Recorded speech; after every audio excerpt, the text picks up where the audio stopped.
Well, we had to wait a long time for some NFL football, but here we are on the cusp of the regular season in this year of 2022. And it's almost time. It is almost time to watch some NFL regular season football. And that's what we're going to be talking about here today in this video on Very Cold Lasagna. Our picks for week 1 of the 2022 NFL season. It's a new season. Yes, it is. And of course, it begins a new season of coverage here on Very Cold Lasagna. Our second season doing this thing. And man, it should be an exciting season for not just me, not just for you, but for everybody here watching football and wherever you are. So, kicking things off in the regular season, of course, is on opening night, whenever I upload this. It's on a Thursday night in Los Angeles when the reigning, defending, undisputed Super Bowl champion LA Rams host the Buffalo Bills on that Thursday night in SoFi Stadium when the banner goes up and the rings get handed out to the Los Angeles Rams. But the Bills will be looking to play spoiler, and honestly, I expect them to do so. You know, they got the healthier team. I mean, defensively, I don't know so much because they're going to be missing Tre'Davious White, but they added Von Miller in the offseason. One of their players from the Rams, and the Super Bowl winning team from last season. And you have questions about Matthew Stafford's health, especially with the elbow injury and his throwing arm. So you have some questions there. And Ben Jefferson, their third receiver for the Rams, is also out for this game. So look for the Bills to continue their success from the preseason into week 1, their first game of the regular season, and look for an upset over the defending Super Bowl champions, the LA Rams. Going to the Sunday slate of games, we have the New Orleans Saints in the early morning portion taking on the Atlanta Falcons. This is the first game of many in the Atlanta Falcons rebuild. In the beginning of their rebuild, Marcus Mariota is now the captain under center, not Matt Ryan. So, it's going to be a long season for the Atlanta Falcons and its fan base. For the New Orleans Saints, should be an interesting one too. No Drew Brees anymore. No Sean Payton. Jameis Winston's coming back from the ACL injury. He looked solid in that one preseason game that he played. Chris Olave is looking to have a breakout year. We don't know when exactly we're going to get Michael Thomas back in the fold, but that Saints team, still questions about Dennis Allen as head coach, but they're looking pretty solid. So I expect the Saints to win this one pretty handedly. The Cleveland Browns are going to take on the Carolina Panthers in what should be a revenge game for Baker Mayfield and the skid marks. It's the beginning of 11-game suspension for Deshaun Watson. So I expect the Panthers to not easily take down the Cleveland skid marks. We were going to be having Jacoby Brissett at quarterback, but, expect them to get the win in this one. Now the San Francisco 49ers, my 49ers, are going to be traveling to Soldier Field, yes, that dump of a stadium, to take on the Chicago Bears to play some Bears football on Sunday morning. And that's the game that I can't watch because, well, my work schedule sucks ass. Yes, I work on Sundays. So anyway, this should be an interesting game. The first game, full game for Trey Lance that he's going to be starting against Justin Fields. Both offensive lines have question marks, especially for the 49ers. They did not do particularly well in the preseason with Trent Williams and Mike McGlinchey not playing, but they're back in the fold on the exterior.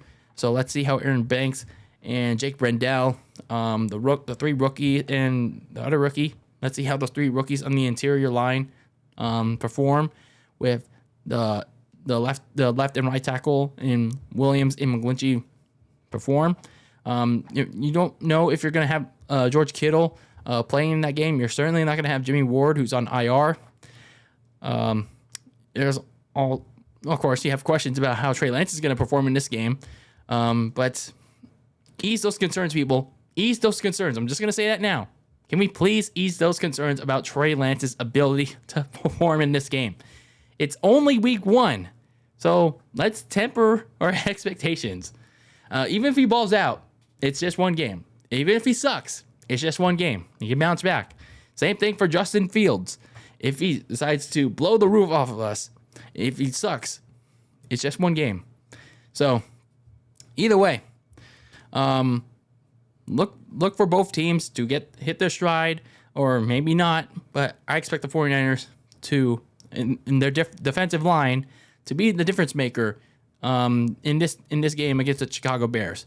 The Pittsburgh Steelers take on the Cincinnati Bengals, the reigning, defending, undisputed AFC champions from last year.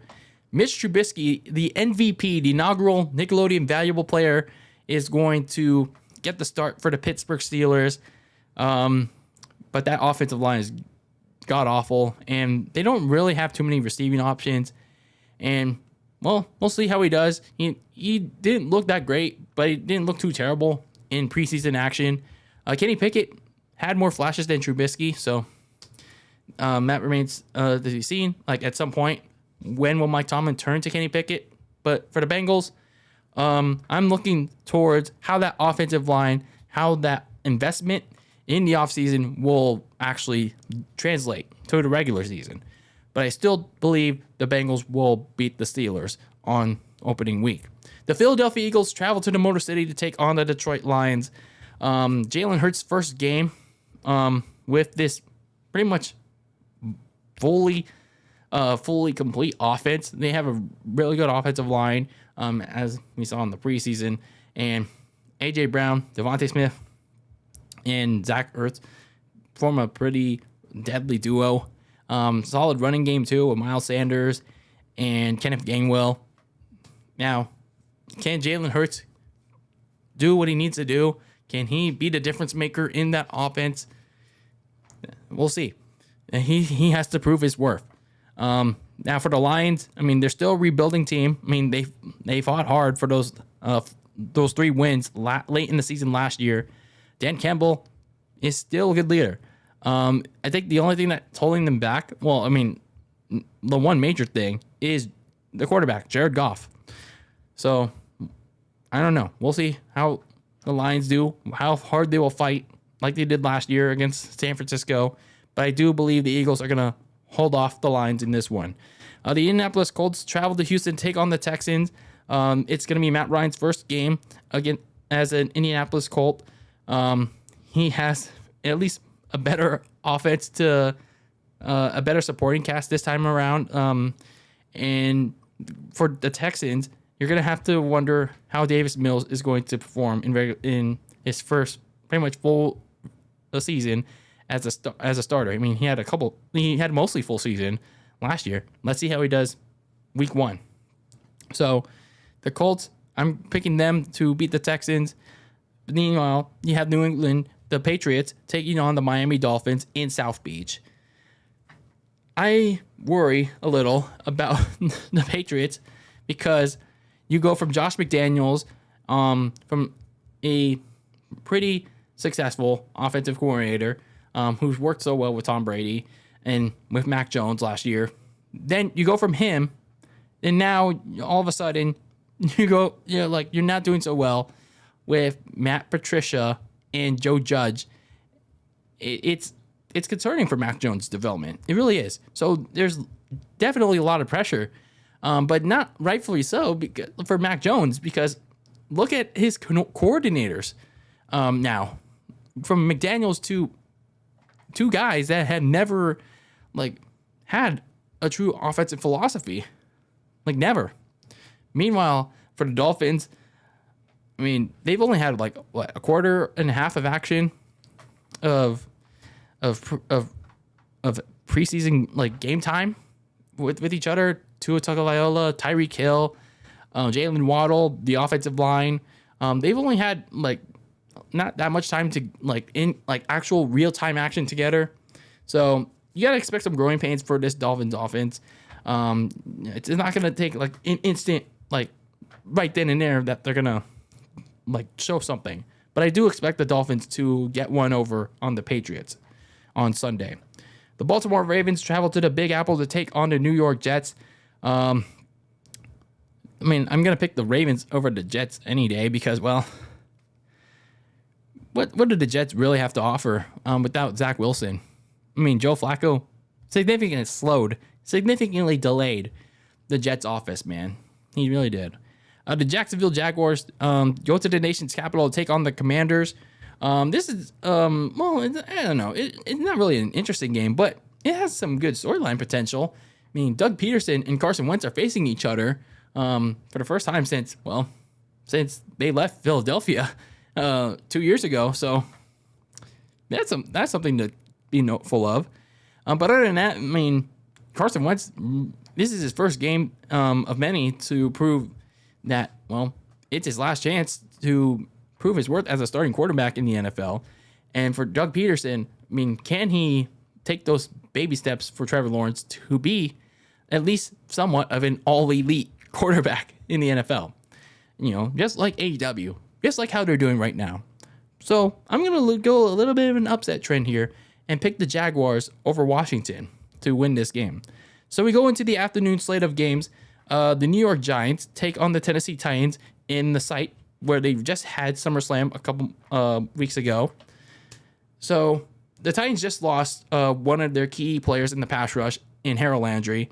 And while it may not affect them here against the New York Giants and their putrid offensive line, it might affect them in games that really matter against much better teams. So they don't have to worry so much about Daniel Jones.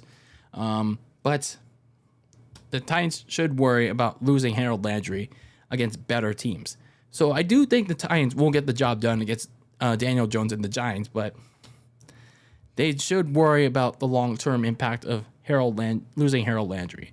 The Kansas City Chiefs go to the desert to take on the Arizona Cardinals. So we're going to get our first look, a first real-time regular season look at Patrick Mahomes and this Tyreek Hill-less offense. And we're going to see how much teams are going to attack Travis Kelce more. We'll see if the Cardinals will actually do that more in this first game. Speaking of the Cardinals, they have a loaded offense. Rondale Moore, not Christian Kirk. He's on the Jaguars now.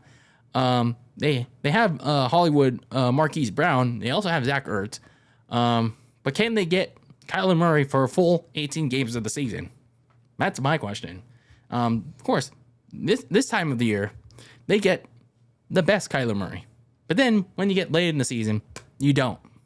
So I do think that the Chiefs will beat the Cardinals, but you have to wonder, how will they beat them? Who's going to get the ball more? So it's going to be an interesting game to watch. Going back to Los Angeles, the Chargers are going to host the Las Vegas Raiders. This game could go either way, to be honest with you, despite the crappiness of the Raiders' offensive line. I do think there's potential between Derek Carr and Devontae Adams, and of course Hunter Renfrow. But all of it will depend on how this poor offensive line can protect Derek Carr against the pass rushing duo of Khalil Mack and Joey Bosa. And this is going to be a defense despite not having their corner, J.C. Jackson, because he's not going to be playing this game because he just had ankle surgery that he's still recovering from, and who knows if he's going to be able to play in week 2. So a very important game for both of these teams. And while I do think the Chargers may beat the Raiders in this one, don't count out the Raiders that easily yet. So in the last game of the late afternoon slate, the Green Bay Packers take on the Minnesota Vikings in a very important game for both teams right out of the gate. Just like all these other divisional games, the Packers, they haven't shown much.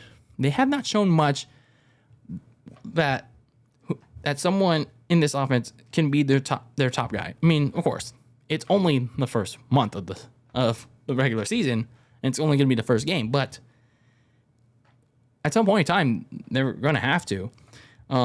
Is a Christian Watson or Romeo Dobbs, who broke out in the preseason, are they going to show any signs? Are they going to show any signs of progress or impact in this game against a kind of still suspect secondary in the Minnesota Vikings? And speaking of that defense, can they get enough stops? Can they get enough pressure on Aaron Rodgers to support Kirk Cousins, because again, just like last season, Kirk Cousins wasn't the main problem, and he wasn't the main reason why the Vikings lost 9 games last season, and why they missed the playoffs again. So I do think the Vikings can upset the Packers here. It's just a matter, can they get enough stops? Can they score more points than the Green Bay Packers? Can they keep Aaron Rodgers off the field? So it's imperative the Vikings do that if they want to beat the Packers. Then the Sunday Night Football opener of the season, the Tampa Bay Bucks take on the Dallas Cowboys in a rematch of the NFL kickoff game from last year. Interesting that they do that. Interesting that the NFL does that. It's been an interesting couple of weeks and months for both of these teams. The Bucks lost some of their key players on the offensive line, like Ryan Jensen. Some of them to multi-week injuries, and others to season-ending injuries. Tom Brady also took a personal leave of absence during the preseason. I think he did come back for the last preseason game, so he at least played that portion. And then for the Dallas Cowboys, of course, as I talked about in my season recap and my preview for them, they lost, most of the starters on the offensive line in free agency in the offseason. And I think tackle Tyron Smith got injured, and they made a desperation play for Jason Peters, formerly of the Philadelphia Eagles. So this is going to be a battle of attrition in the trenches. Like, whose offensive line is going to fold? Which pass rush is going to dismantle whoever's quarterback? Who's going to be able to get the ball out faster? Is it going to be Brady, or is it going to be Dak? It's going to be an interesting battle. Now, Chris Godwin seems like he's going to be trending towards playing in this game. We don't know. We don't know yet. But he was a full participant as I'm recording this. So we'll see what the final practice report is going to be for the Bucks leading up to this game. But I do still believe that whether or not Chris Godwin plays in this game, that the Bucks will beat the Cowboys on Sunday night. Then in the Monday night closer for Week 1, the Denver Broncos will play the Seattle Seahawks in Russell Wilson's immediate return to Seattle. Yes, the NFL really scheduled this game quite conveniently. They wanted to get this done right away. Russell Wilson is going back home to Seattle, the team that drafted him for 10 years, with his new team, the Broncos. And this is going to be an interesting game. How is the 12s, how is the Seattle fan base going to react to him when he comes out? Are they going to cheer him when he gets introed? Are they going to give him the hero's welcome and thank him for everything that he did in Seattle? And then when it comes game time, of course, they'll boo him like they did Tom Brady in that game on Sunday night last year. Or is it going to be like the Kevin Durant thing a couple of years ago where they outright rejected him? So that's going to be an interesting game to watch on Monday night. And of course, expect some growing pains for this Broncos offense. I mean, don't expect anything pretty quite yet. You got to give some time for them to gel because Russell Wilson didn't play at all during the preseason as expected. Meanwhile, for Seattle, I mean, is motivation going to be enough for them to pull off this upset? I mean, they're a pretty bad roster. They're a pretty bad team. It showed during the preseason. Drew Lock and Geno Smith, they couldn't move the offense. The running game couldn't get going. The offensive line couldn't protect either quarterback, and the defense, they couldn't get many stops. So, of course, the Broncos are going to beat the Seahawks unless something crazy happens on Monday night or Seattle pulls a magic hat trick out of their ass. So yeah, those are my picks for Week 1, the very first week of the 2022 season. Drop your picks in the comments or on social media. Send them to me however you can. But those are my picks for this opening week of the 2022 season. And we're just getting started here with our coverage, our second year of doing this thing on NFL style here on Very Cold Lasagna. And make sure you join along for the ride. But until the next time, peace out.